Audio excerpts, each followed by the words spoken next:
I just highlighted a couple things, and then I'll hand it off to the Speaker in the Senate to talk about some of the things that they're really been focused on and have brought over the finish line, things that I think are going to be great for the state. The budget includes the largest housing bond in Rhode Island's history, and that is certainly one of our top objectives, and it's sending a strong signal that for many years the inaction on building homes in the state, building rental units, we're moving ahead on that in a very aggressive way, and we'll be asking the voters in November to approve that bill. I'm particularly happy that we've put a home ownership, boost to home ownership in this bill. If we're going to raise incomes and personal wealth in the state of Rhode Island, we've got to start really balancing the home ownership issue and accelerating home ownership in the state for us to accomplish the goals that we set forward in our Rhode Island 2030 plan. And also, we've increased investments in education, both in and out of the classroom. If we're going to meet the goals that we've set on the Learn 365 RI effort in terms of meeting or exceeding Massachusetts level on our academic outcomes by 2030, we need to expand the amount of time that we're spending with young people in terms of their learning. I believe that if we can get this one mantra out there that in every home, every day, learning matters, we are going to change the landscape of education in all 39 cities and towns and every family that lives in those communities. A couple specific things: increasing state aid by $70 million. The budget includes $5 million for the Learn 365 RI grants, which right now, in conjunction with our Attendance Matters program and this Learn 365, which Attendance Matters is a part of it, we've added about 1.5 million new hours of learning this year alone in and out of school. That's a big deal. 1.5 million hours, close to 270,000 days in school over and above what we had the previous year, plus the number of hours that are being helped with these grants that we're putting forward to the municipalities and their efforts. So that's a big deal, and we're focusing on K through 12 when it comes to education, but not just K through 12, right? So we're extending the Hope Scholarship at Rhode Island College. In just 1 year, the scholarship has already helped nearly 250 students. We expect that program to grow. I meet with the leadership with President Warner on a regular basis with our office on a weekly, bi-weekly basis to really make sure that our higher ed is aligned with what we're trying to do in our Learn 365 efforts.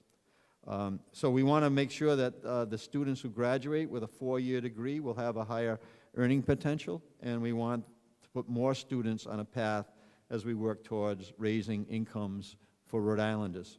I also want to mention that at RIC we are going to be asking the voters to really invest in this cybersecurity school that we've started a year ago with cooperation and collaboration with the General Assembly, and to build a cybersecurity and emerging technology improvement on campus that bond will be used to create a permanent home for the Institute. And a shout out to Congressman Langevin for his leadership in bringing national leaders already to Rhode Island College campus over the last year. I was glad to see the General Assembly put an additional dollars to our bond for biomedical science building at URI. The idea of investing in a life science building on our URI campus really aligns with the investment that we put forward with the General Assembly last year of the $45 million for the Life Science Hub. This is all part of the idea that we're promoting of putting people to work at good paying jobs, using our assets to do that, and then have those good paying jobs help the economy immediately, but long term these projects are going to add value for decades to come.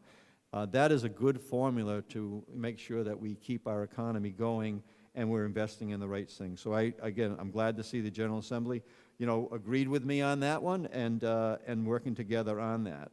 I also think that fixing the roads in our state, improvement in our infrastructure. So I have the General Assembly not only embrace the idea of a municipal road program, but also expand the amount of investment that was made there. Just shows you how the local communities are embracing this. All 39 cities and towns got involved with our municipal road program last year. All 39 cities and towns. And it actually created $74 million of local improvements in roads and infrastructure in those communities. That is going to help us as we continue to do the work that DOT does on our state roads and federal highways, but now we're actually including in that effort our local roads. And I know I've been with many of the reps and senators in their communities to talk about, I think it was over 600 actually individual projects that have been improved there. So we're expecting to take that $7 million and roll that into another $25 million of additional road improvements right now. So I want to just say that we also talked about the retirees, and I know that the speaker will speak particularly to that, but we had the final budget included a proposal that we put in to raise exemption on taxable retirement income from $20,000 to $50,000, or for qualified single filers, but also $100,000 for joint filers. And this will help keep more income in the pockets of the seniors in the state. So in conclusion, I want to just say that I would really thank the fact that our team, for that we work together, work with the General Assembly, our treasurer, as well as our department heads. Very happy and very proud to sign this budget and the Team Rhode Island budget that is brought to us today for signature. Put my John Hancock here. I think this is going to go to the speaker. Where's the speaker? No, I'm going to give it to Marvin. Okay, I'm going to give it to Marvin. Okay. And I'll give this to Speaker's cover. Chairman. All right. And Speaker, you get one, even if you don't. But